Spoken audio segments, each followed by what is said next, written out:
buenas noches a todos. Les damos la más cordial bienvenida a la segunda sesión del Diplomado Internacional en Terapia Médica Nutricional.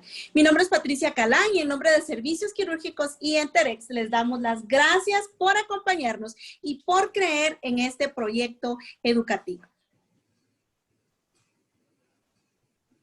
En lo que todos terminan de ingresar, cuéntenos ahí en el chat, por favor, de qué países nos están acompañando esta noche. Aprovechen ahorita y vamos a dar unos segundos para que ustedes puedan decirnos y podamos irlos saludando. Muchísimas gracias a la gente de Guatemala, Venezuela, aquí está México, tenemos de Chile. Qué emoción de verdad ver a tanta gente de Latinoamérica conectada, de El Salvador. Muchísimas gracias a nuestros hermanos nicaragüenses. Gracias a todos. Queremos saludarlos y felicitarlos a todos los centroamericanos especialmente y a los mexicanos que justo hoy están celebrando sus fiestas patrias. Aunque esta vez nos tocó hacer patria en casa. Miren, aquí estoy yo orgullosa de mi identidad guatemalteca, celebrando realmente nuestra independencia. Aunque en condiciones diferentes, pero personalmente pienso que ha sido la mejor manera de celebrar a nuestra patria. Así que muchísimas gracias. Ya tenemos bastante gente conectada. Ya tenemos 408 personas conectadas. Así que muchas gracias. Y pues con respeto a todos los que han estado aquí puntualmente, vamos a dar inicio a nuestra segunda sesión. Es grato presentarles a ustedes a la licenciada Tatiana Moreno, quien nuevamente nos acompaña para disertar la segunda sesión del módulo número 1. Muchísimas gracias, Tatiana, por acompañarnos esta noche y pues la pantalla es toda tuya. Buenas noches, Patricia, muchísimas gracias. Buenas noches a todas las personas que ya están conectadas. Es, como dice Patricia, súper grato ver que están muy puntuales en la sesión de hoy, que poco a poco todos se van uniendo a esta nueva clase. La idea de hoy es finalizar nuestro primer módulo en cuanto al contenido y también resolver todas las inquietudes que hayan quedado pendientes. Entonces, dando un poquito de chance a que las personas terminen de conectarse, recordemos que en nuestra clase anterior del módulo 1 de bases de la terapia nutricional, revisamos en la primera parte en general, revisamos las generalidades, vimos lo importante que es la terapia nutricional, ¿cierto? De dónde surge esa necesidad, cómo la nutrición va tomando esa connotación diferente como terapia nutricional, como nutrición clínica como tal. Vimos un poco acerca de los tipos de terapia, que fue la verdad pues como de manera muy general, y revisamos también el tema de fórmulas enterales. Patricia nos lo aclaró y en la presentación del diplomado lo veíamos, de pronto si hay personas que no se conectaron a la primera sesión y se están conectando a esta, como lo dice el nombre del diplomado, es terapia médica nutricional básica, ¿listo? Va a haber muchos aspectos, o sea, sabemos que si quisiéramos abordar todos los aspectos, seguramente nos tomaría muchísimo más tiempo. Parte de la razón del por qué el material de lectura que les enviamos no es como tal para que ustedes tengan que aprenderlo y demás, sino como para que sean artículos de referencia donde ustedes puedan ahondar un poquito más en algunos aspectos que claramente pues no vamos a poder profundizar en estas sesiones, ¿listo? Pero la intención sí es poder dar una visión general y concreta, puntual de esos aspectos más importantes en la terapia nutricional, ¿listo? Entonces, continuando con los demás temas que teníamos que revisar en esta primera sesión, vamos a hablar el día de hoy, de manera inicial, acerca de las guías de acceso, ¿listo? Y en cuanto a eso, entonces recordar, retomando un poco lo que veíamos en la clase pasada de nutrición enteral, recordar que la nutrición enteral es como tal una técnica de soporte nutricional especializado, ¿cierto? Se considera dentro de lo que llamamos nutrición artificial. Y la intención de esta técnica es suministrar o administrar los nutrientes directamente al aparato digestivo, ¿cierto? Mediante fórmulas químicamente definidas. Recordemos que igual dentro del concepto de nutrición enteral se incluye la vía oral o a través de sondas nasoentéricas u oscólicas. ¿Cuál es su justificación o cuál es su finalidad? Corregir o mejorar el estado nutricional o bien prevenir el deterioro de ese estado nutricional a través del aprovisionamiento de los requerimientos nutricionales, ya sea totales o parciales del paciente. Entonces, cuando nosotros hablamos de ese proceso de nutrición integral, no solamente podemos pensar en el acceso, no solamente podemos pensar en la fórmula, sino como lo vemos acá, es todo un proceso, ¿cierto? Es un proceso que si bien puede partir de esta evaluación inicial que se hace del paciente, de definir cuál es el acceso que se va a utilizar, cuál es el régimen de la nutrición integral en términos de infusión, del tipo de formulación y demás, toda esa evaluación inicial, posteriormente se debe hacer adecuadamente esa prescripción de la nutrición, ¿cierto? Porque si bien el grupo lo entendió acá, debe prescribirlo de tal manera que para el personal de enfermería, pues quede muy claro cómo va a ser esa administración de la nutrición. Se debe revisar esa orden médica, el proceso, este proceso también es muy importante de seleccionar, preparar, etiquetar y dispensar, ¿cierto? Ya sea nutrición integral, que de alguna manera en algunos sitios puede que no existan los centros como tal de mezclas enterales, pero de todas maneras el solo hecho de seleccionar el producto, de etiquetarlo y de dispensarlo ya genera ciertos cuidados para evitar como digamos que posibles errores al administrarlo al paciente. El proceso de la administración, que también va a tener algunos cuidados principales y siempre, siempre muy importante monitorear y reevaluar al paciente, ¿cierto? Porque digamos que podemos prescribirlo hoy, mañana a lo mejor vamos y pasamos nuevamente revista y en el día a día vamos pasando revista y viendo cómo va el paciente, pero llegan momentos en los que tenemos que hacer una nueva evaluación, revisar cómo estamos frente a requerimientos, revisar cómo están esos accesos y seguramente eso desprende una serie de acciones que es lo que nos va a permitir que ese proceso de nutrición integral se lleve a cabo de la mejor manera. Bien importante, ¿cierto? Sabemos que va a haber ciertas indicaciones de la nutrición integral y en este aspecto sabemos que es muy amplia la indicación, ¿cierto? Todo paciente que no logre completar sus requerimientos a través de la alimentación convencional o de la vía oral, y era algo que lo veíamos en la clase pasada, tenemos como esa escalera, ¿cierto? ¿No? Alimentación convencional, luego pasamos a suplementación nutricional oral, si no lo logramos y si no cubrimos los requerimientos al menos en un 50-60% durante al menos 3-4 días, ya empezamos a pensar si ese paciente requiere poner una sonda o iniciar su nutrición integral, ¿cierto? Sabemos, está clarísimo y creo que nos lo dicen en todos lados, es muy importante favorecer la nutrición integral, o sea, es como mi vía prioritaria o la que voy a preferir cuando yo pienso en instaurar un soporte nutricional o una terapia nutricional artificial. Pero debo tener también claro que si bien yo voy a protegerla siempre, si yo voy a querer en lo posible dar nutrición integral, pues voy a tener ciertas contraindicaciones, ¿cierto? Si mi paciente tiene una obstrucción intestinal, pues definitivamente puede que yo no la pueda suministrar la nutrición por vía integral. Si a lo mejor mi paciente es un paciente de falla intestinal, si es un paciente de enfermedad inflamatoria intestinal que está en fase aguda o activa, sí, por complicaciones de la terapia, por ejemplo, en el caso del paciente oncológico, por la severidad de la mucositis, tengo que instaurar un soporte parenteral. O sea, sabemos que va a haber algunas contraindicaciones y que es ahí donde definitivamente yo evalúo y digo, es que el paciente no tiene habilitado, no está funcionante o no puedo acceder al tracto gastrointestinal, pues seguramente voy a tener que elegir esa otra alternativa que es la nutrición parenteral, pero siempre pensando en que es un proceso, ¿cierto?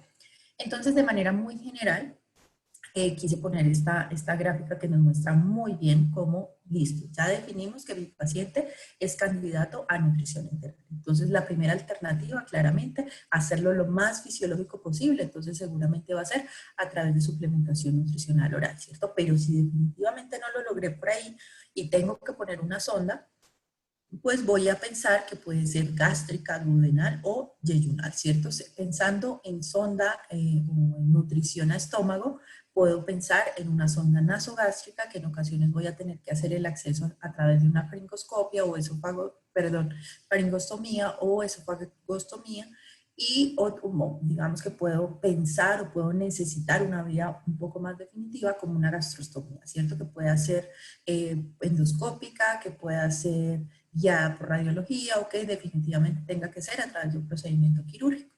Y dependiendo de si no puedo por alguna razón particular, ¿cierto? Porque recordemos que así como prefiero la nutrición enteral, lo ideal también es preferir la nutrición a estómago, ¿cierto? Pero si por diferentes razones no lo puedo hacer y tengo que avanzarla, pues voy a pensar en sondas nasoduodenales o nasoyeyunales. Y lo mismo, pensando en que sea una vía más definitiva, yeyunostomías que sean por vía quirúrgica o percutánea. Entonces, miren que esta gráfica de manera general nos muestra el panorama y nos deja ver como las diferentes alternativas que nosotros tenemos con los pacientes. Entonces, pensando un poco también en esto que yo les decía, ¿cierto? De si puedo dar nutrición a estómago o si tengo que darla avanzada, entonces generalmente hablamos de nutrición prepilórica o pospilórica. Prepilórica cuando estamos hablando de una sonda nasogástrica o cuando hablamos de una gastrostomía, ya sea percutánea o quirúrgica, ¿cierto? Y cuando me refiero a pospilórica, ¿cierto? Que sobrepase el píloro, pues estoy hablando de sondas nasoduodenales, nasoyeyunales o yeyunostomías, ya sea quirúrgicas o percutáneas. Y debo también, dentro de esa selección que yo hago de la ruta de acceso, del acceso enteral que necesite, revisar también la duración de la nutrición, ¿cierto? Porque sabemos que si mi nutrición va a ser de menos de 6 semanas, de menos de 4 a 6 semanas, pues mi elección va a ser una vía transitoria, ¿cierto? Entonces voy a pensar en una sonda, ya sea nasogástrica, nasoduodenal, nasoyeyunal. En cómo funciona el tracto gastrointestinal para saber si puedo hacer ese uso o digamos que tengo el acceso a través de la sonda o si a través digamos que de la nariz o de la boca para poner la sonda o si a lo mejor hay que acceder desde otro punto más distal del tracto gastrointestinal. Y los riesgos de broncoaspiración que tenga también mi paciente, ¿cierto? Porque eso de alguna manera me va a decir si la puedo dar a cámara gástrica o si a lo mejor la tengo que dar avanzada. Entonces son diferentes cuestionamientos o aspectos que yo debo revisar para poder hacer esa selección. Ya, digamos que una vez se defina cómo se va a administrar o cuál va a ser la vía de acceso, recordar que cuando hablamos de la administración de nutrición enteral, yo puedo hablar de nutrición enteral continua, cíclica o intermitente. Cuando yo me refiero a continua, pues quiere decir que se administra ya sea mediante una bomba o por gravedad, pero que va a ser durante las 24 horas, ¿cierto? No hay un momento en el que se pare la nutrición, sino que, como lo dice su nombre, pues es continuo. Cuando yo me refiero a nutrición cíclica, entonces va a ser una infusión continua en periodos inferiores a 24 horas. Normalmente va a ser entre 8 y 16 horas. Digamos que el esquema que a lo mejor se utiliza más es dar nutrición 16 horas y dar un descanso de 8 horas, ¿cierto? Entonces nos permite eso, como decir, doy 16, descanso 8, o doy 14, descanso 10, dependiendo de la situación particular. O puedo hablar de nutrición intermitente, ¿cierto? Que se refiere a la infusión de la nutrición a intervalos regulares durante periodos cortos de tiempo. ¿Cómo yo voy a administrar o cuáles son los diferentes equipos con los que puedo contar para hacer esa infusión de la nutrición enteral, ¿cierto? Una de las alternativas que sabemos que existen es el uso de jeringas, ¿cierto? Donde vamos a utilizar o se utilizan para esa alimentación intermitente en bolos, que puede ir en un volumen de entre 200 y 500 mililitros y que va a ir dividida a lo largo del día, ¿cierto? Que digamos que puede que de manera inicial sea muy a intervalos regulares y después intentamos hacerlo más fisiológico, como a lo mejor en 5 momentos entregar esa nutrición. Cuando es por gravedad, que a lo mejor pues yo voy a poder administrarla a través de un dispositivo que me va a permitir regular de alguna manera la velocidad, ¿cierto? Pero que justamente va a ser por gravedad que va a llegar esa nutrición enteral. O por bomba de infusión, que de alguna manera esta se indica para el paciente que requiera una infusión precisa, ¿cierto? Que sepamos que le estamos pasando a 50 cc hora, a 60 cc hora, pues ahí vamos a necesitar una bomba de infusión. Algunos aspectos a revisar en el proceso de la administración de la nutrición enteral. Entonces, de alguna manera poder confirmar si es una sonda que está en estómago o si está avanzada en intestino. La posición de la cabecera del paciente es muy importante, ¿cierto? Para disminuir de alguna manera el reflujo o algunas complicaciones que pueda haber de la nutrición enteral. Se recomienda que sea de 30 a 45 grados. La higiene oral también es muy importante, ¿cierto? Hacer una adecuada higiene oral, dependiendo de los protocolos de las instituciones, entonces hacer enjuagues bucales, en ocasiones o lo que más se utiliza es clorexidina, pero como les digo, va a depender también de los protocolos que se tengan en las instituciones y de, digamos que la disponibilidad de suministros. Y revisar, esa parte es como del día a día, ¿no? Como de estar verificando el método de infusión, la cantidad ordenada, en general como revisar que todo esté de acuerdo a la prescripción que se hizo de esa nutrición integral. Hay diferentes sondas, ¿cierto? Y a lo mejor nosotros cuando estamos en la parte asistencial poco sabemos de todo lo que hay después de la prescripción que nosotros hacemos de la nutrición, ¿cierto? A lo mejor nosotros dentro de nuestra prescripción asumimos que al paciente se le está pasando con la sonda que es, con todos los cuidados que se tienen que hacer, ¿cierto? Y cada personaje dentro de ese grupo multidisciplinario, pues de alguna manera es el que se va encargando de que todo funcione de la mejor manera para que al final engrane adecuadamente. Pero es bien importante reconocer esto, que creo que lo venimos diciendo desde hace mucho tiempo, pero dependiendo de la capacidad adquisitiva de las mismas instituciones, pues sabemos que puede haber disponibilidad de uno o de otro tipo de sondas para la nutrición integral. Cuando hablamos de sondas naso o de sondas orogástricas, tenemos diferentes materiales, ¿cierto? Entonces, un material que es indicado para la nutrición enteral es el poliuretano. Sabemos que es un material resistente al medio gástrico, liso y tiene menor riesgo de contaminación por hongos y bacterias. De alguna manera no se vuelve rígido con los jugos gástricos, tiene una duración mayor, de alguna manera se flexibiliza de hecho un poco cuando ya está en el paciente. Entonces ese sería una primera alternativa. Están también las sondas de silicona, que es un material biocompatible, brinda bastante flexibilidad en algunas ocasiones. Digamos que a veces es más flexible de lo que uno quisiera o puede tender a colapsarse un poquito dependiendo del tipo de sonda.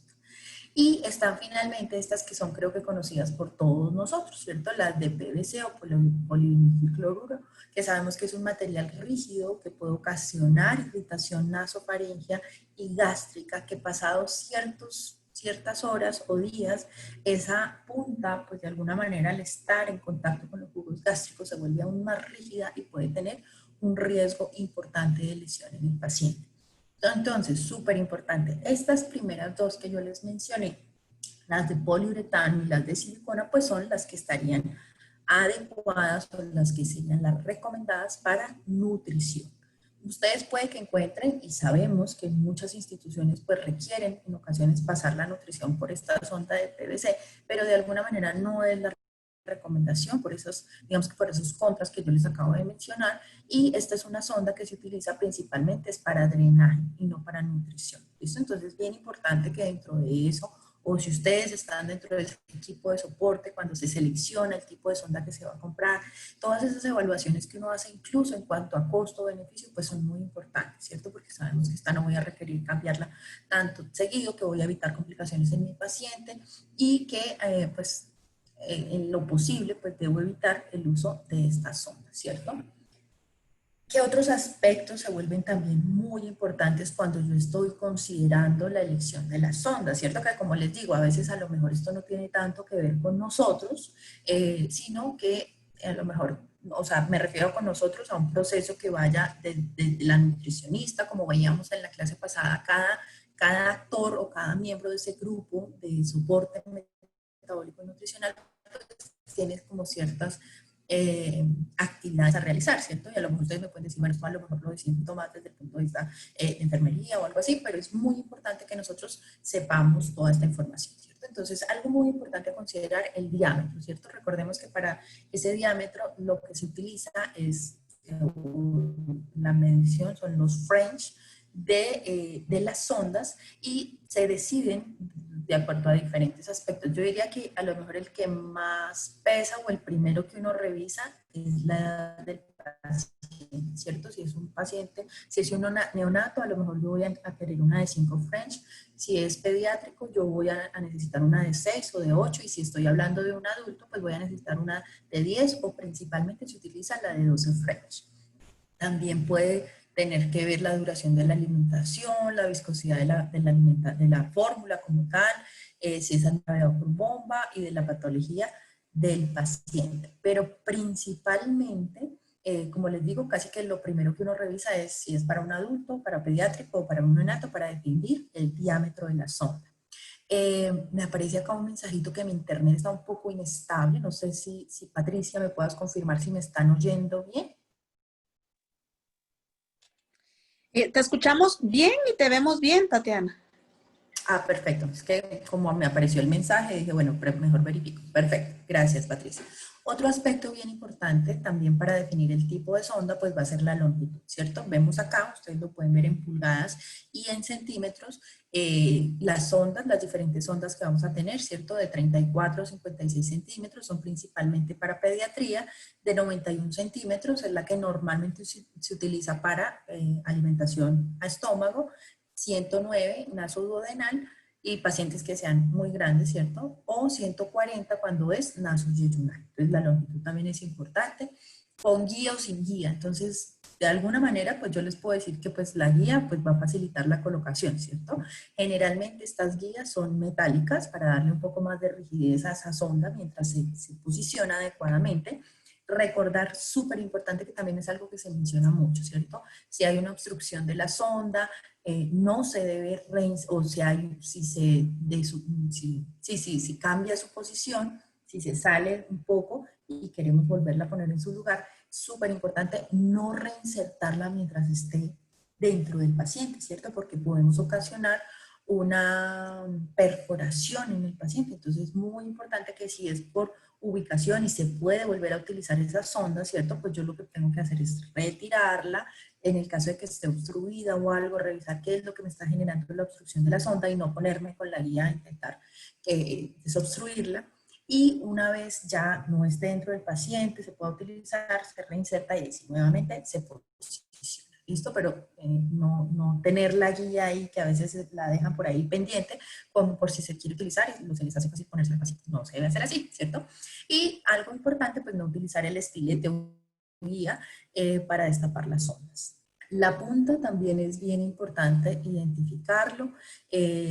Seguramente los que están en grupos de soporte dicen, bueno, sí, a lo mejor si los orificios son grandes o pequeños, pues esto obviamente va a interferir en que haya mayor o menor riesgo de taponamiento de la sonda, si los agujeros a lo mejor son en la punta de la sonda o a nivel lateral, o si es una punta que es antioclusión, que es un puerto que viene como en forma de canoa, que de alguna manera permite que la luz, digamos que interna, es mucho más amplia al momento de la salida. Entonces, de alguna manera, disminuye el riesgo de oclusión.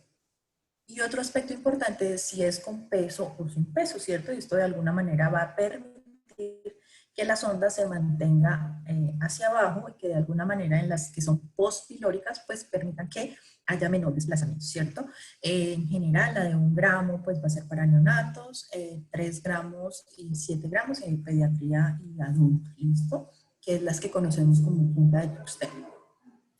Y algo también que se tiende a revisar, que no sé es qué tanta preferencia haya entre una y otra, pero que son también aspectos que podemos revisar, son los puertos que tenga, si es de puerto sencillo o doble, si tiene adaptadores que de alguna manera permitan como más comodidad para la alimentación, para la irrigación o la adición de medicamentos, que tenga un adaptador la sonda, o que tenga un código de colores que de alguna manera esto nos va a permitir identificar es la longitud que tenga la sonda. Entonces esto de manera general serían como esos aspectos. Cuando hablamos ya de accesos más definitivos, pues recordemos que hablamos de gastrostomía o yeyunostomía, que la gastrostomía puede ser quirúrgica, endoscópica, laparoscópica o guiada por radiología. Lo ideal o lo que se busca muchas veces es que sea endoscópica, ¿cierto? Y la yeyunostomía igual pues puede ser quirúrgica, endoscópica o laparoscópica. Claramente esta va a ser cuando ya necesitamos una nutrición por más de 6 semanas, muchas veces en pacientes que sabemos que va a ser de largo tiempo ese tipo de alimentación. Algunos aspectos a tener en cuenta en ese mantenimiento y cuidado de las sondas, como les digo, esto a lo mejor es algo que es más de conocimiento y que lo van a aplicar mucho a nivel de enfermería, pero que es importante que nosotros lo conozcamos, ¿cierto? Claramente elegir el calibre adecuado. Según en el tramo del tracto digestivo al que vaya a infundirse la nutrición enteral.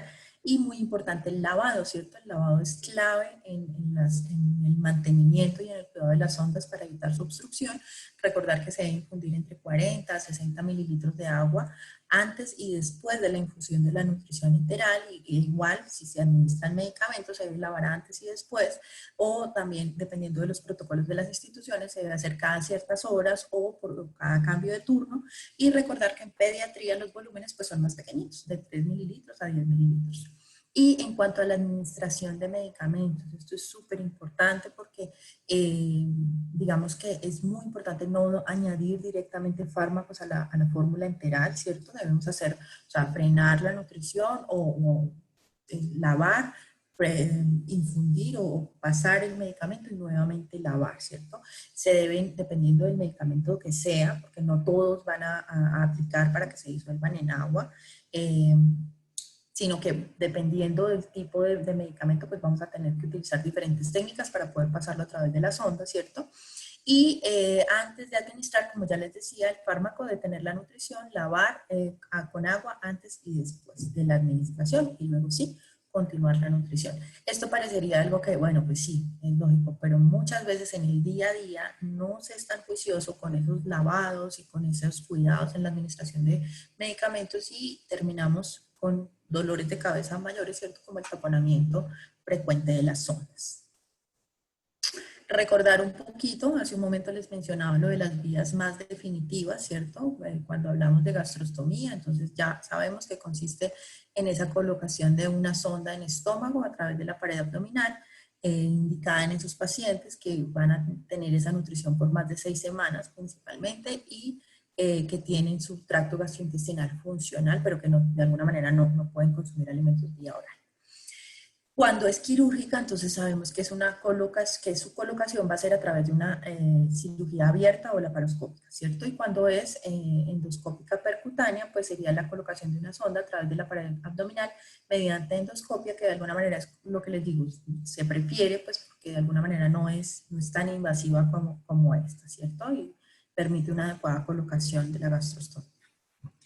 En cuanto a la nutrición enteral, pues sabemos que vamos a tener diferentes complicaciones, ¿cierto? Yo intenté acá como resumir dentro de los diferentes tipos de complicaciones cuáles serían las más frecuentes, ¿cierto? Entonces a lo mejor dentro de las mecánicas tenemos esa irritación faríngea, otitis, sinusitis en el paciente, obstrucciones de la sonda, que era lo que les mencionaba, erosión del ala nasal, muy importante la fijación, ¿cierto? Y que esa fijación no sea como que haya un contacto directo de la sonda o que haya un roce de la sonda con el ala nasal, porque eso pues va a aumentar esa fricción y el riesgo de esa erosión. Entonces tener precaución de cómo se va a fijar, pero definitivamente pues la fijación es importante. O en el caso de las gastrostomías, salida de las fórmulas alrededor de las ostóminas. Infecciosas y pulmonares, neumonía por aspiración o contaminaciones de la mezcla, gastrointestinales, náuseas, vómito, distensión abdominal, cólicos, diarrea, constipación. Entonces ahí importante revisar, digamos, no, si puede haber una situación adicional que me esté generando esas afecciones, ¿cierto? Porque yo no podría asumir que, por ejemplo, si el paciente tiene diarrea, pues que definitivamente es la fórmula la que le está afectando, sino que hay que revisar una serie de situaciones que pueden estar generando estas otras manifestaciones, ¿cierto? O, por ejemplo, si es un paciente que está con estreñimiento, revisar si el aporte de líquidos es adecuado, si a lo mejor, pues como todo lo está recibiendo a través de la sonda o de su gastrostomía, pues a veces también tienden a quedarse cortos en el aporte adicional de líquido que se haga al paciente.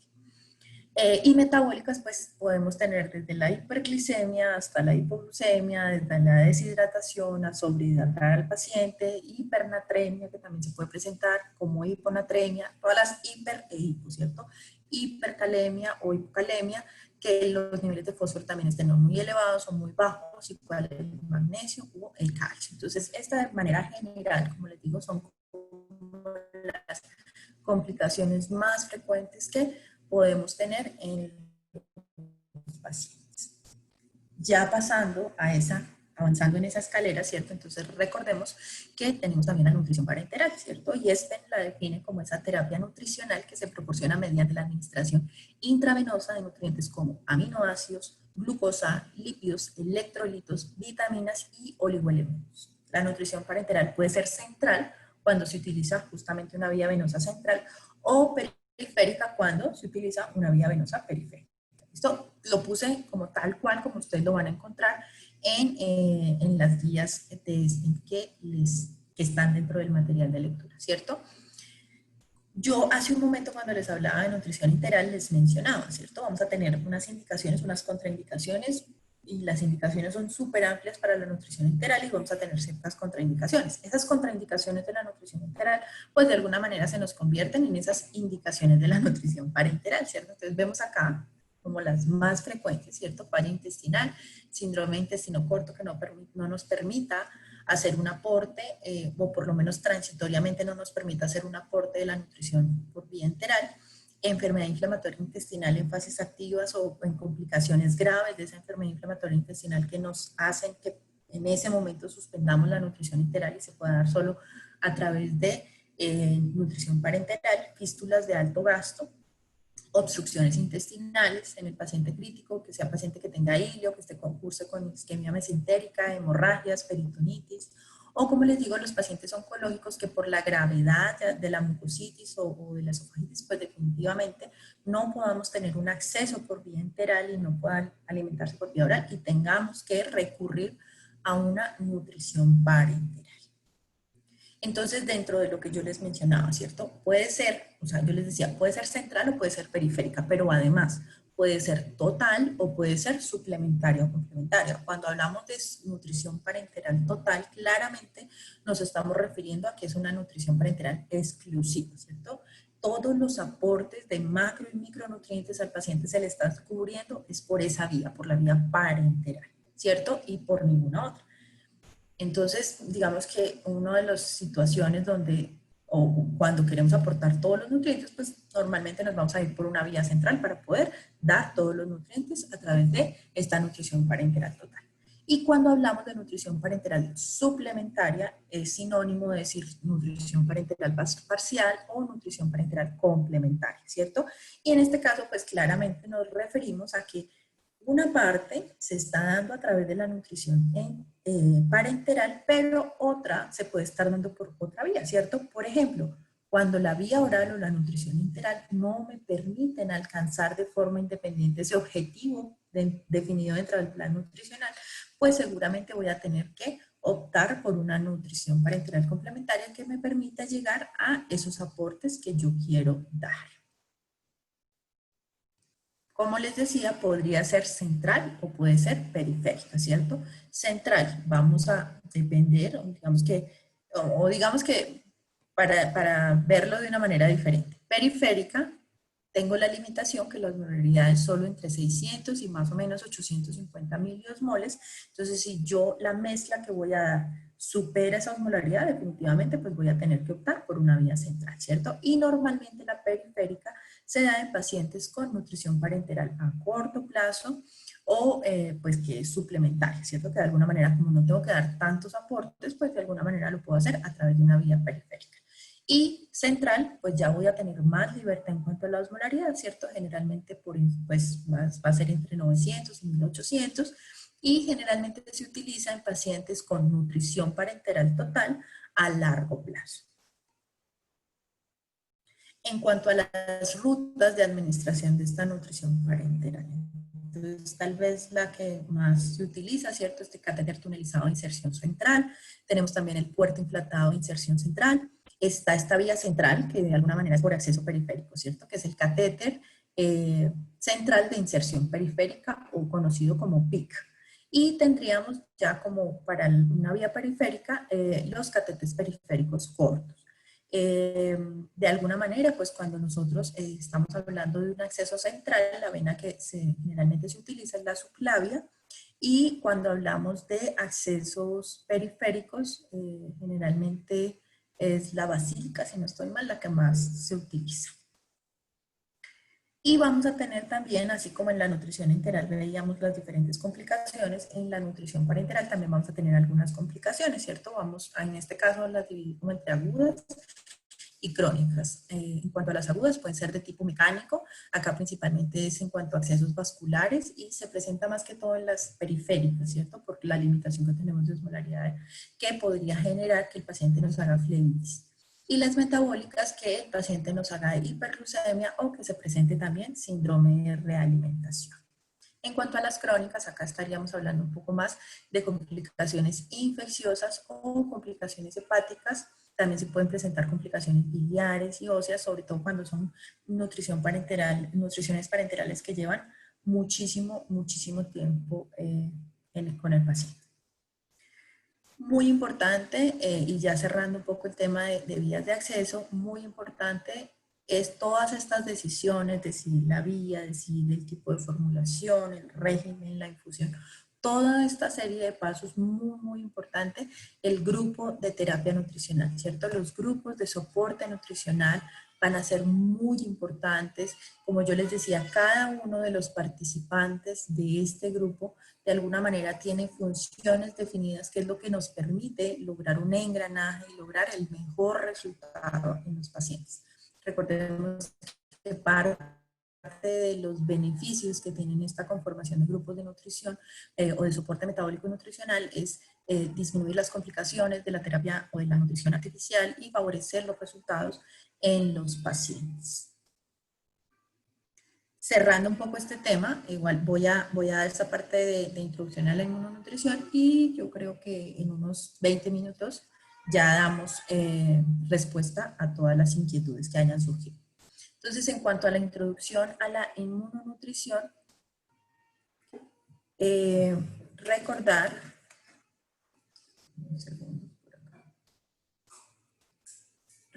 o lo que vamos a ver en estos minutos que me quedan de esta clase. Lo primero es un poco el concepto de inmunonutrición. Posteriormente vamos a revisar un poquito el fundamento de por qué se deberían dar esos nutrientes, cuáles son los principales inmunonutrientes y sus mecanismos de acción, y finalmente pues las conclusiones. Muy importante, ustedes dirán, bueno, Tatiana cerró aquí como el tema de terapia nutricional y saltamos de una vez a inmunonutrición, pero la intención de poder dar estas bases es abordarlas de manera general, ¿listo? ¿Por qué? Porque en los siguientes módulos ustedes van a ver cómo las diferentes patologías pues vamos a tener ciertas consideraciones, pero de alguna manera es muy importante empezar a entender desde ya que dependiendo de la situación particular de los pacientes van a tener necesidades especiales y que va a haber situaciones que generan un estrés metabólico importante que nos van a demandar un mayor requerimiento o dar un mayor aporte de ciertas sustancias que van a favorecer la respuesta del individuo. Entonces, generalmente, o ustedes como lo van a encontrar en la literatura, el término es inmunonutrición, ¿cierto? Y cuando yo hablo de inmunonutrición, pues digo, bueno, son nutrientes que favorecen el sistema inmune, ¿cierto?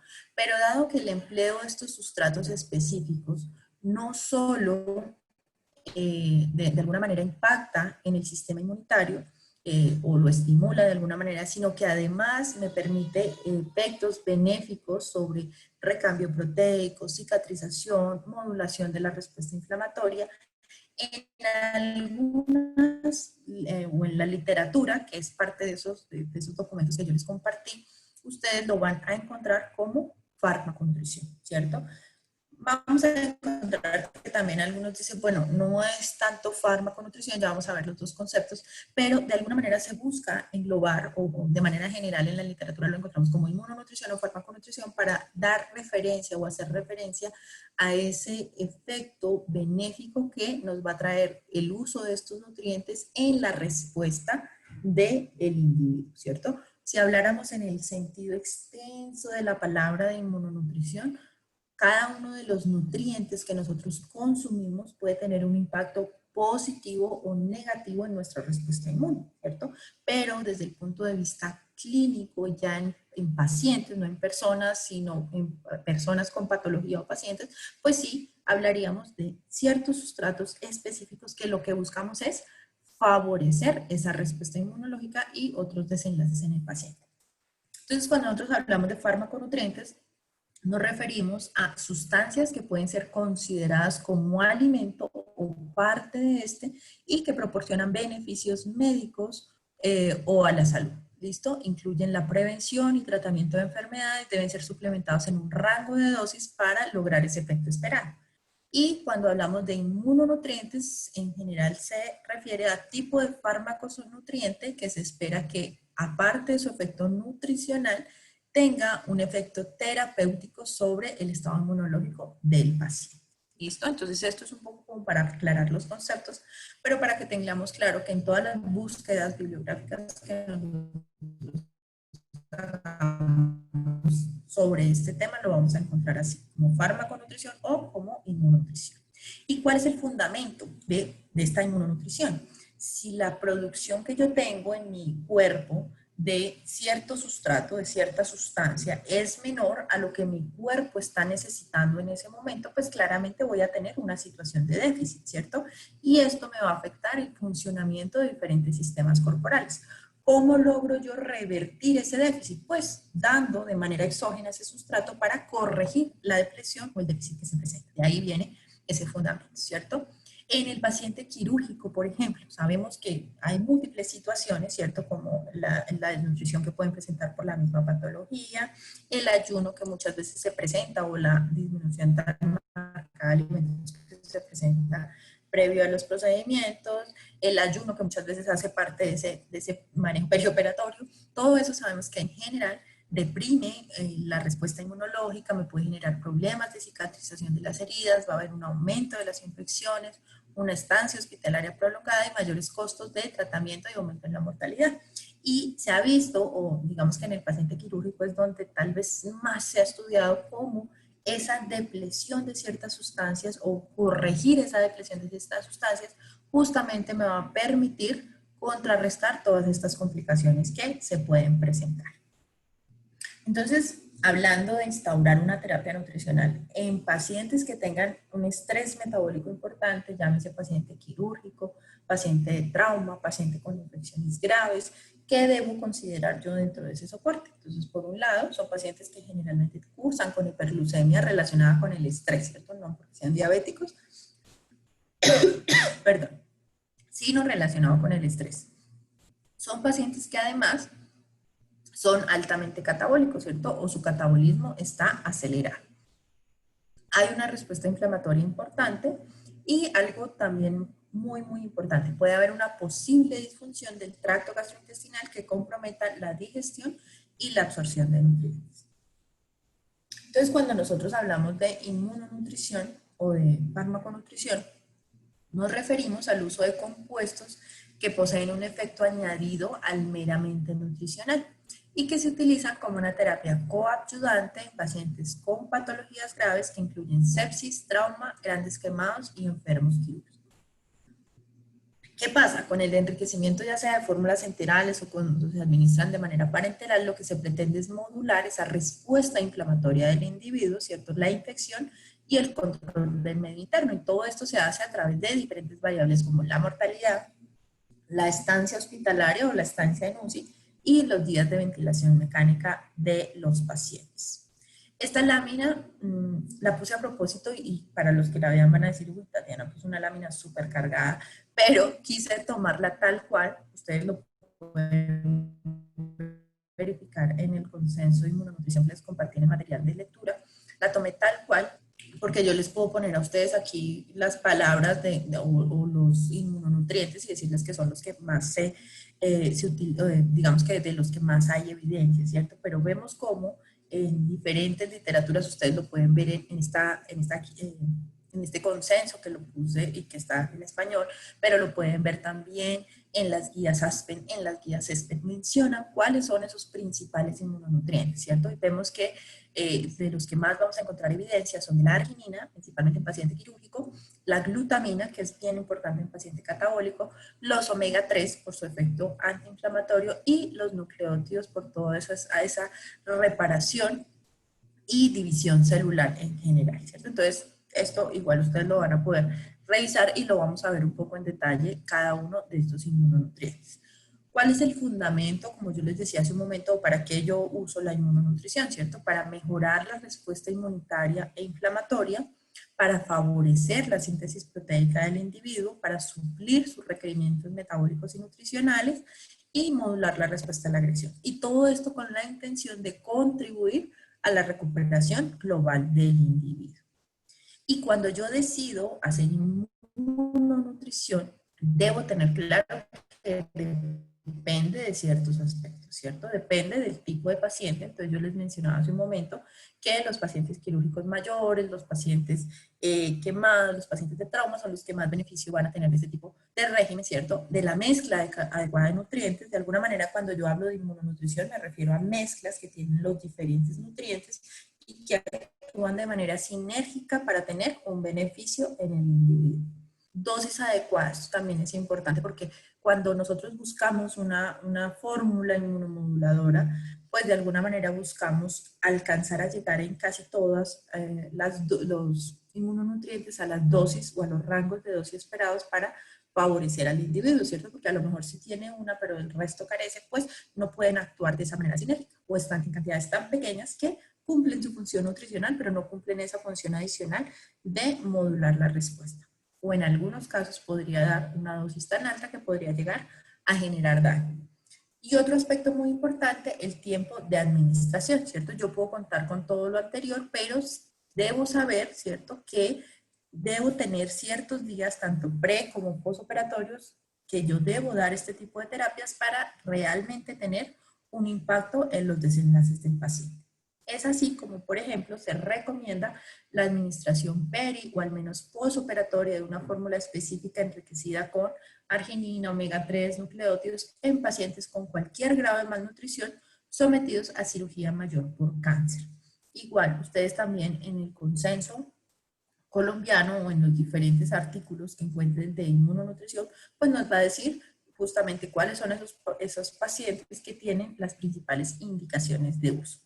Entonces, de manera general, en estos últimos minutos yo les voy a mencionar cuál es el mecanismo de acción de estos inmunonutrientes. ¿Listo? Yo en la presentación de hoy no les voy a hablar de la evidencia, de lo que nos dicen los artículos en diferentes escenarios, porque eso ustedes lo van a ver más adelante cuando revisen paciente oncológico, cuando revisen paciente quirúrgico, ahí sí van a poder revisar o hacer esa revisión de literatura y ver cómo estos conceptos básicos que yo les estoy dando el día de hoy lo podemos aplicar más adelante ya en patologías específicas. Entonces, normalmente el total de arginina que está en nuestro organismo, cerca del 25 al 30%, viene o proviene de la alimentación.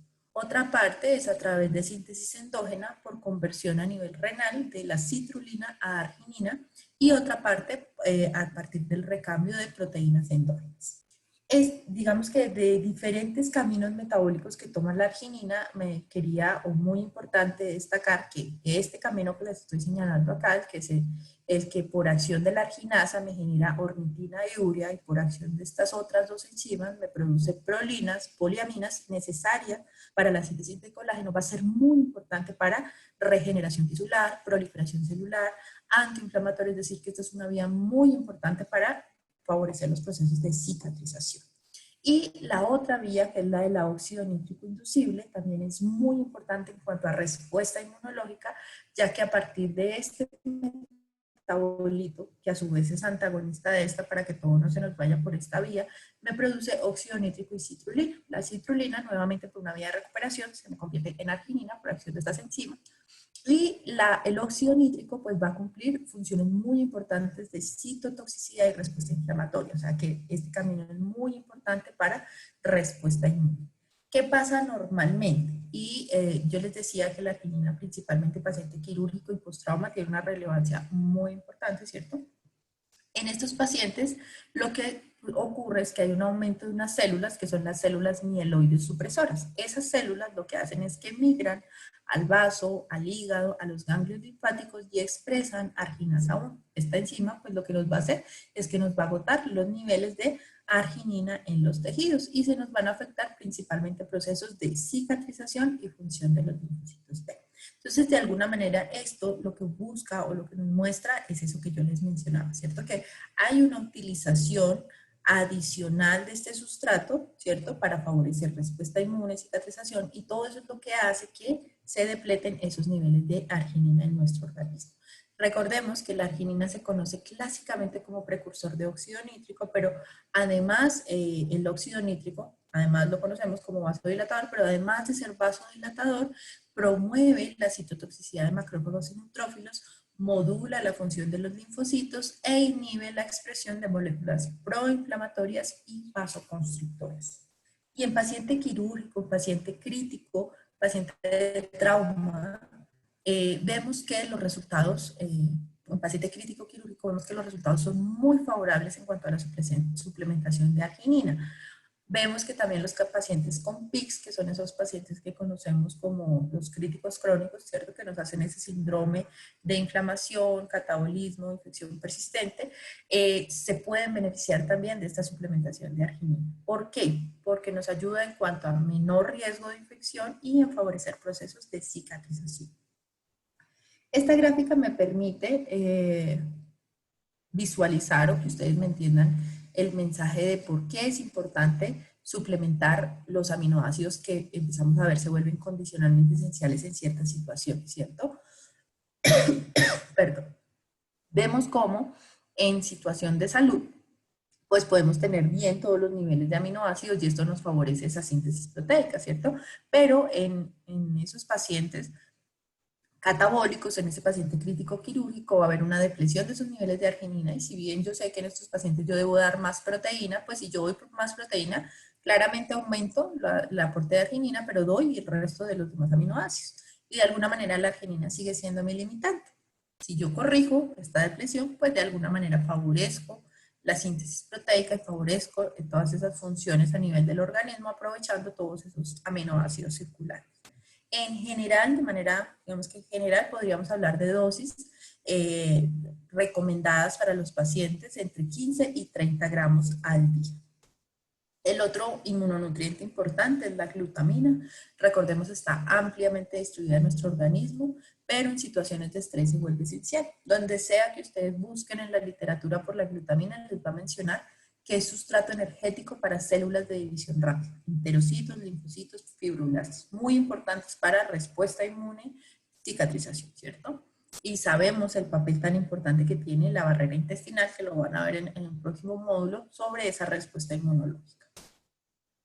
Normalmente, o en situación de salud, sabemos que hay ciertos órganos que producen glutamina y otros que la utilizan, ¿cierto? Por excelencia el hígado produce, por excelencia el intestino y el sistema inmune pues la utiliza, ¿cierto? Pero en situaciones de enfermedad catabólica, en ayuno, en hipercatabolismo, el hígado se nos vuelve consumidor para su proceso de gluconeogénesis y el intestino y el sistema inmune, que si bien eran consumidores, aumentan de manera muy importante sus requerimientos. Entonces esto va a hacer que primero haya una depresión a nivel de los tejidos y que después se manifieste como una depresión a nivel sanguíneo.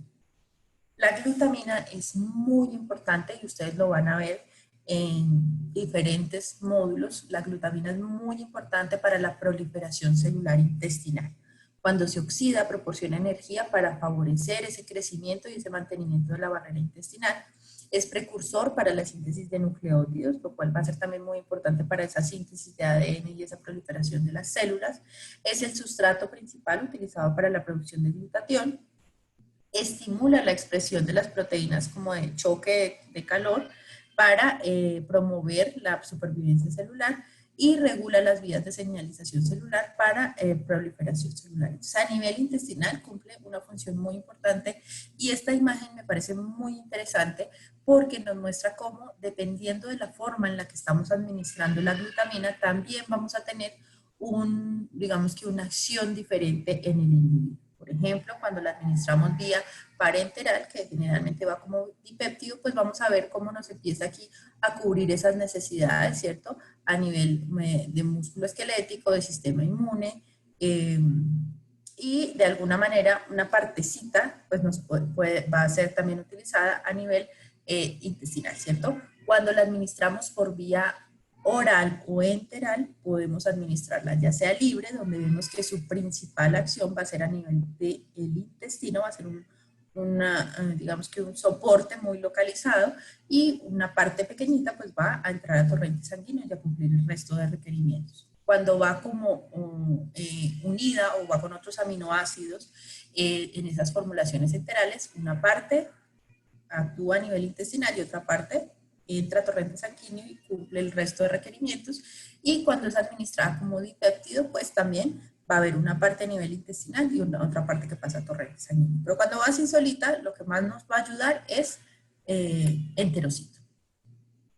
Entonces, de manera general, y concluyendo un poquito el tema de la glutamina, se ha encontrado que con su suplementación disminuye el catabolismo proteico, se promueve la retención de nitrógeno, se mejora el número y función de células inmunes, mantiene la barrera de defensa intestinal. Como les digo, la glutamina cumple funciones muy importantes en cuanto a esa proliferación celular intestinal, en ese mantenimiento de las uniones estrechas, entonces es bien importante para disminuir el riesgo de permeabilidad intestinal.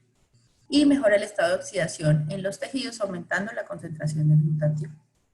Ya llegando un poco al final de los inmunonutrientes que les quiero mencionar, recordar los omega 3, ¿cierto? Claramente sabemos que tienen un efecto antiinflamatorio e inmunomodulador, y dentro de las formulaciones lo que se busca es que haya una relación adecuada entre omega 6 y omega 3, ¿cierto? 2:1 hasta 4:1. 2 de omega 6 por cada uno de omega 3, hasta 4 de omega 6 por cada uno de omega 3. Y esto pues me va a permitir una mejor respuesta inflamatoria y una mejor respuesta inmune. El efecto o la razón por la que estos omega 3 o una de esas vías, porque esta es solamente una, mediante las cuales me ayuda, ¿cierto? Es porque compite con el ácido araquidónico, que es de la serie omega 6, por el metabolismo de las ciclooxigenasas a nivel de las membranas celulares. Normalmente, si el que entra es el ácido araquidónico, pues va a producir ciertas prostaglandinas y ciertos leucotrienos que van a tener un efecto inmunosupresor e inflamatorio. Si el que entra es el omega 3, pues va a producir otro tipo de leucotrienos que no tienen ese efecto inflamatorio.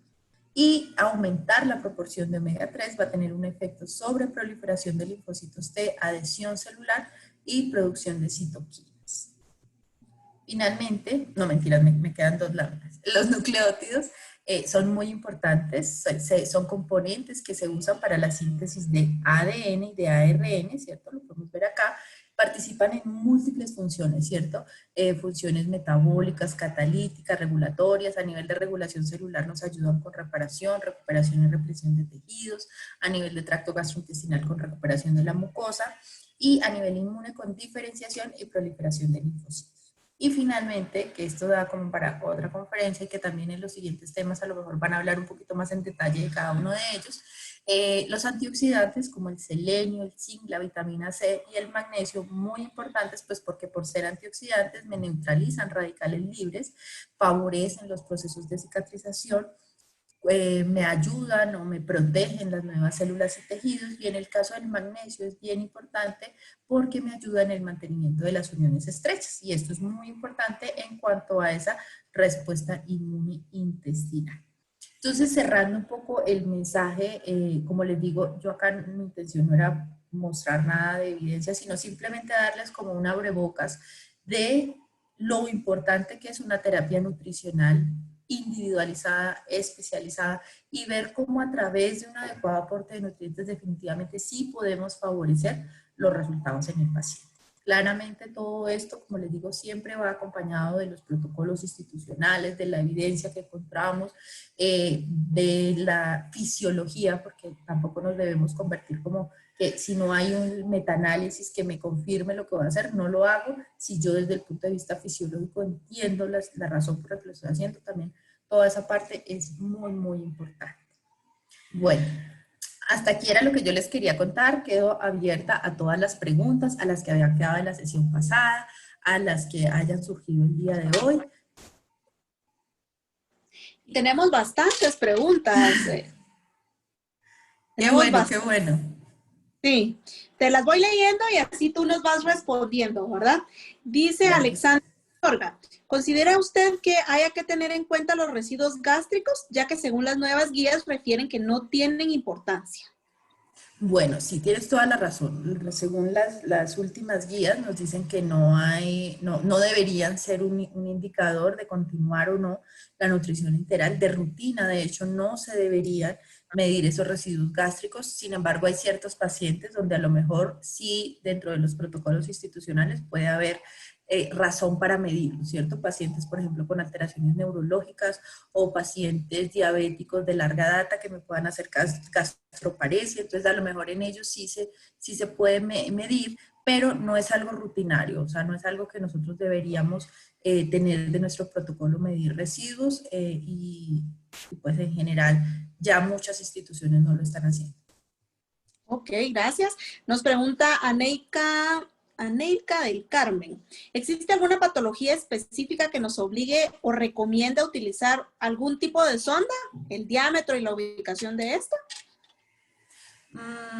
Bueno, realmente lo que te digo, yo creo que la pregunta surge por lo que yo les mencionaba que para definir los frames que voy a utilizar dentro de las diferentes consideraciones estaba la patología, pero que yo te diga que sea una razón puntual por la que uno decida un diámetro mayor o menor, pues la verdad en la práctica yo nunca, o sea, nunca tuve que por la patología fuera un calibre diferente, más bien era por si era adulto o pediátrico, era que definíamos el diámetro de la sonda.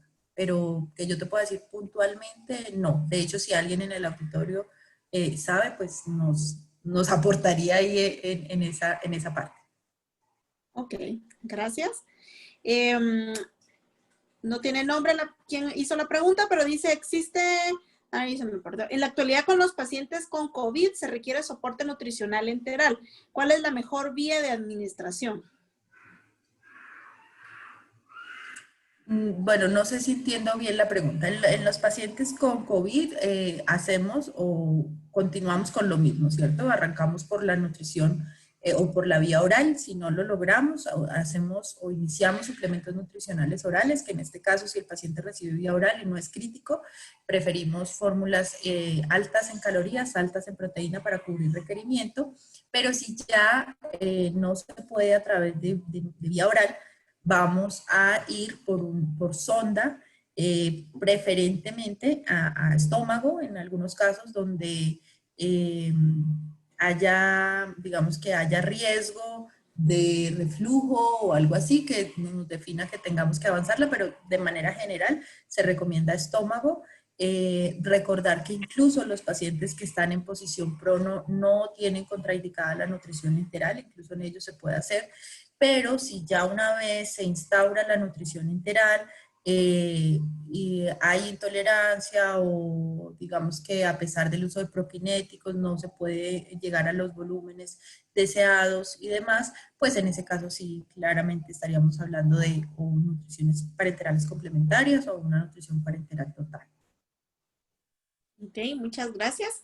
Claudia Alfonso nos pregunta, en muchas bibliografías se menciona que la alimentación cíclica e intermitente son lo mismo.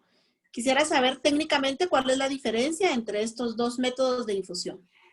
No, mira, la cíclica, como yo te decía, nos permite que por un largo periodo de tiempo durante el día tú la administres por infusión continua, por ejemplo, 16 horas. Entonces tú arrancas, qué sé yo, a las 6 de la mañana y ahí en adelante contamos las 16, que sería como a las 10 de la noche, y ahí la paras y el paciente descansa 8 horas para arrancar nuevamente a las 6.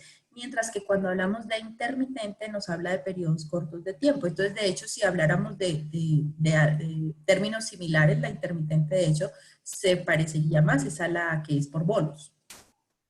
O digamos que en un tiempo corto yo administro un volumen mayor, suspendo, dejo pasar, qué sé yo, 3, 4 horas, vuelvo y suministro. Entonces, la intermitente, como lo dice su nombre, me va a generar es varios momentos en los que yo doy, por ejemplo, paso la nutrición, un cierto volumen durante 1 hora, suspendo, descansa, luego nuevamente doy durante 1 o 2 horas, suspendo y lo hago. Creo, no sé si quedó como clara la diferencia.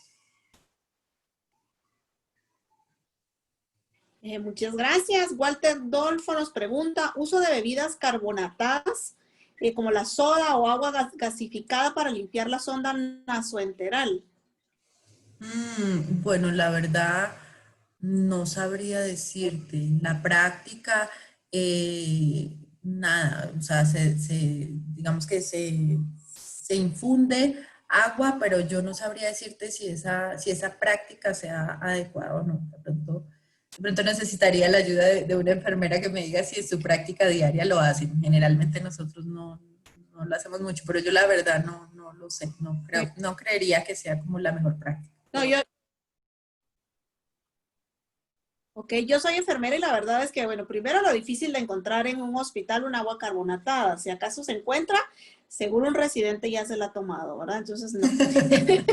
Entonces, y agua gasificada, pues tampoco. Por lo menos en Guatemala no es una práctica común, lo que se usa es agua, ¿verdad? Sí, gracias Patricia. Godoy nos pregunta, sí, en pancreatitis severa, ¿nutrición enteral, ayuno o NP?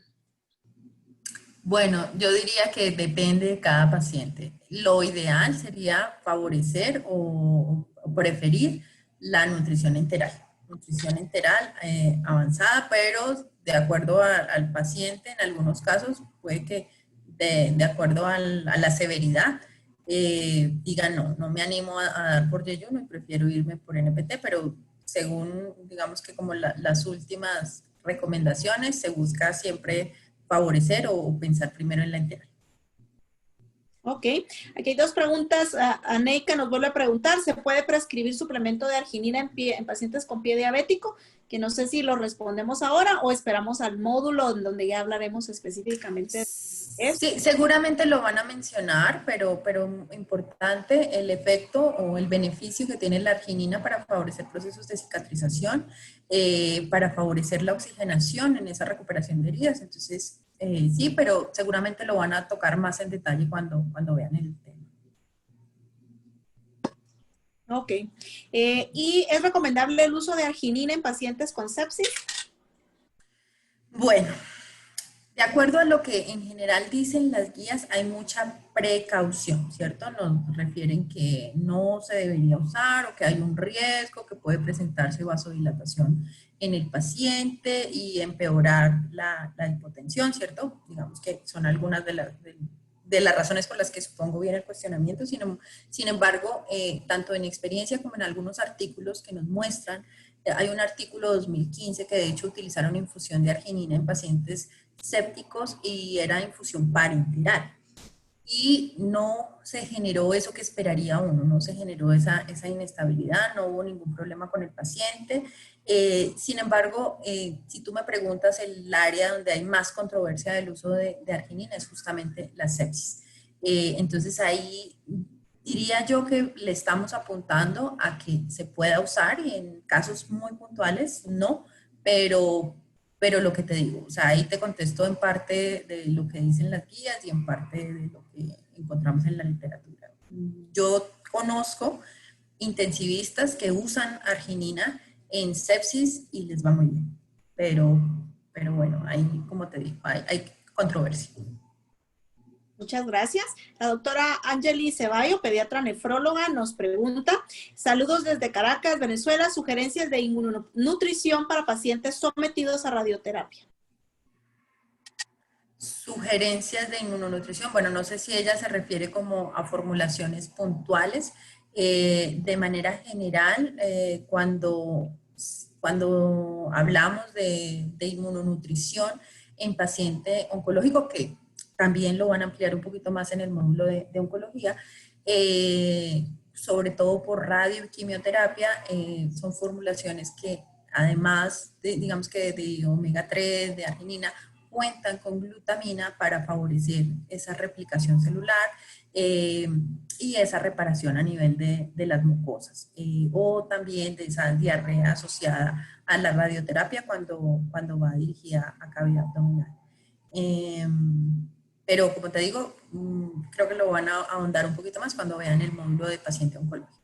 Paciente oncológico, cierto. Vamos a ver qué recomendación hay en relación al uso de probióticos para estabilizar la microbiota intestinal. Belén Torres nos pregunta esto. Bueno, sabemos que en los probióticos actualmente hay mucha información reciente, ¿cierto? Cada vez tenemos más información de cuáles probióticos específicamente nos ayudan en ciertas situaciones. Yo te diría que de manera rutinaria, sí, yo puedo favorecer mi microbiota intestinal a través del consumo de prebióticos, de una alimentación balanceada, de probióticos a través de los alimentos, o algunas personas usan ciclos como de ciertos probióticos que también pueden favorecer la microbiota. En general, o la recomendación clínica que se hace es que ojalá cuando yo utilice probióticos lo use para situaciones particulares. Recuerda que cada probiótico o las diferentes cepas de probióticos tienen evidencia en cuanto a ciertas situaciones particulares, por ejemplo, no sé, Lactobacillus reuteri y diarrea asociada a antibiótico-terapia en pacientes hospitalizados. Entonces, si tú ya sabes que a través del uso de ese probiótico logras prevenir esa diarrea secundaria a antibióticos, pues esa es la cepa para utilizar, ¿no? Entonces, de alguna manera estamos ya como en ese punto donde son cepas específicas para situaciones específicas. Ok, muchas gracias. ¿Cuál será el mejor abordaje para el manejo de la diarrea producida por fórmulas enterales? Bueno, lo primero es, yo creo que lo van a revisar en detalle y va a quedar mucho más claro cuando vean el módulo de tracto gastrointestinal, pero no podemos atribuir las diarreas de pacientes que tienen nutrición enteral a la fórmula como tal. Va a haber una serie de condiciones como ese desacondicionamiento del tracto gastrointestinal, como esa permeabilidad intestinal que se presenta, lo que de alguna manera interfiere en esa adecuada tolerancia de la nutrición enteral. Por ejemplo, pacientes de NPT prolongadas que intentamos dar nutrición enteral, muchas veces ese es el escenario que tenemos, ¿cierto? Que no logramos avanzar en la nutrición, que no logramos dar o llegar a los aportes, pero muchas veces es justamente por eso, ¿cierto? Ese intestino no tuvo ningún estímulo durante 15, 20 días y claramente hay que hacer un abordaje inicial y no es tal vez el módulo para hablarlo, pero el uso de glutamina y probióticos en estos pacientes, y sobre todo de glutamina, me favorece o me contrarresta esa permeabilidad y me permite una mejor tolerancia de la nutrición enteral. Pero diferentes aspectos a revisar y no solamente pensar que sea la forma.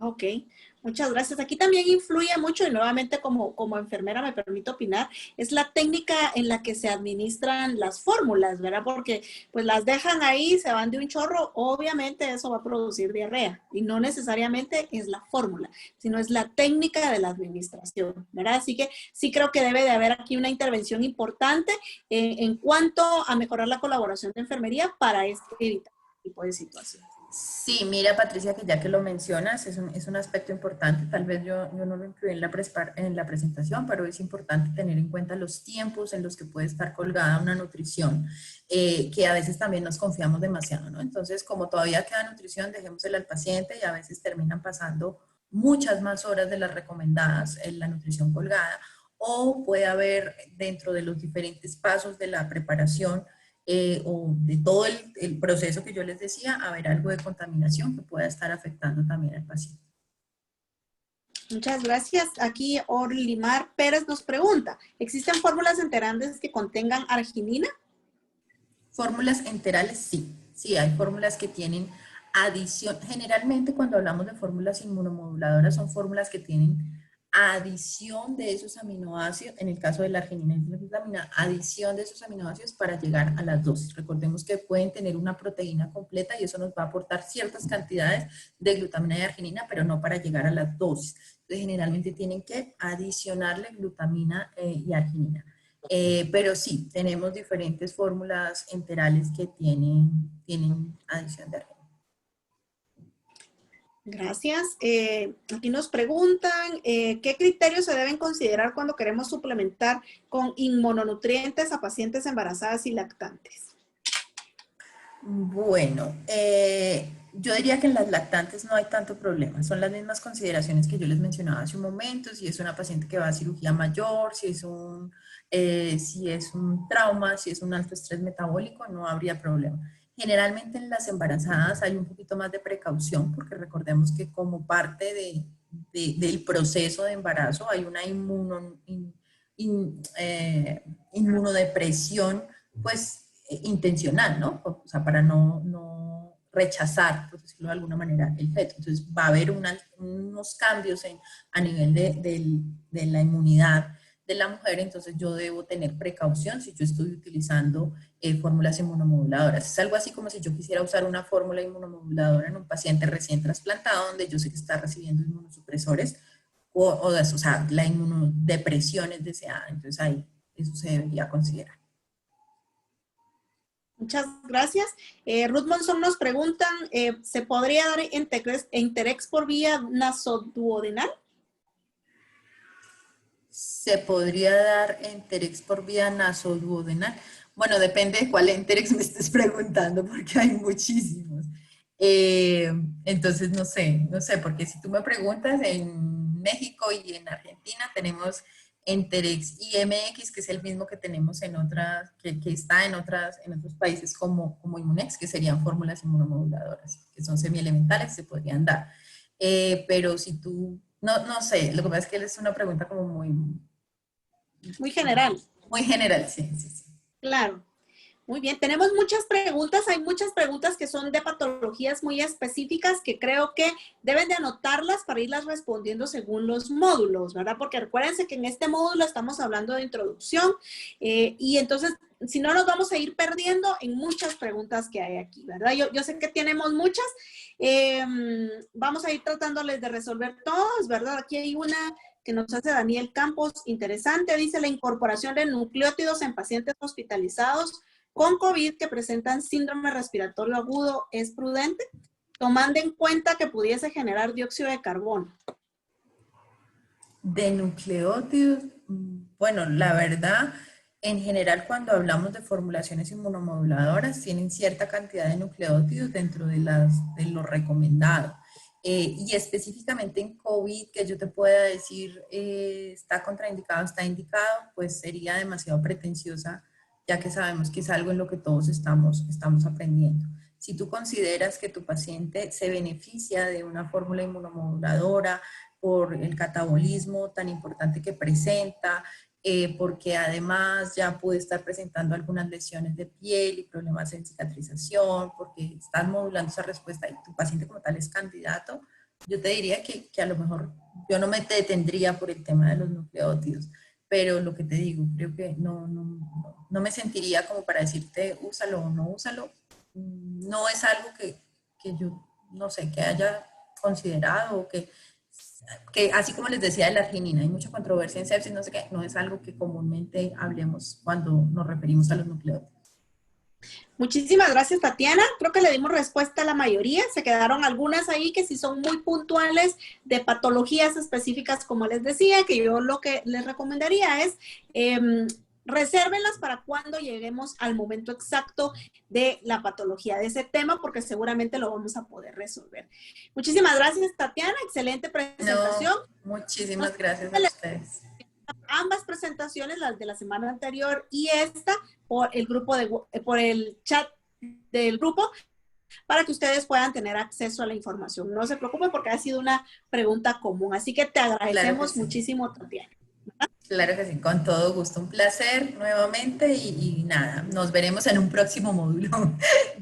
Ya conmigo no nos volvemos a ver, sino como hasta el sexto. Entonces, un placer haberlos conocido virtualmente, haber estado con un grupo tan grande y tan interesado en todos estos temas. Ha sido un placer para mí realmente, Patricia. Muchas gracias. Muchas gracias, Tatiana. Bueno. Aquí una pregunta repetitiva, se las quiero aclarar. Aquí vienen los mensajes parroquiales. Primero, el examen. El examen lo estaremos mandando a través de un formulario vía electrónica en el chat del grupo. Esto lo haremos el día viernes. El examen estará disponible desde el día viernes hasta el día domingo para que ustedes lo puedan responder en el momento que mejor les convenga. Tomen en cuenta que tienen una sola oportunidad para resolverlo, así que deben de tomárselo con calma, sentar poner bien sus datos, buscar su bibliografía y responderlo tranquilamente. Tienen 3 días para poderlo responder. Nuevamente, lo enviaremos el día viernes a través de un formulario en el chat de grupo y estará disponible desde el viernes hasta el día domingo a medianoche.